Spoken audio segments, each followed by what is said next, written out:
Alright, good morning. And day 4 natin dito sa Saudi Arabia bilang service crew ng Dunkin. So hindi pa kami nag-uumpisa, bali inaantay lang namin yung medical namin para makuha namin yung ikama and then para mapag-training na. Ayan. So dito na yung washing machine, naglalaba ako ngayon kaya alaba muna tayo. Ayan. So sa mga gusto pumunta dito, ito ang Buhay OFW, day 4. Na na na na na na na na na na na na na na na. Alright, luto tayo ngayon ng tinola mga lodi. Bali, puro manok kami dito kasi ito lang yung pinakamura compare sa Pilipinas. Wala ko, hindi maulan dito sa Saudi no? Maulan no? Kagabi pa ito umuulan Hindi kaya lumulubog dito pag umuulan. Alright, ayan, maulan. Tapos malakas din yung kulog dito, grabe, parang tambol. Kinasal lang. Tara pala, doon ako kumain mamaya.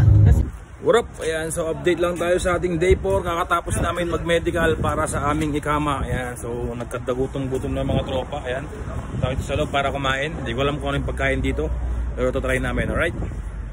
Alright, what up? So umorder sila dun sa baba. Hindi ko maintindihan yung mga in-order nila. Kaya dito tayo sa taas, antayin na lang natin yung order ng tropa. Alright, ito na yung order namin.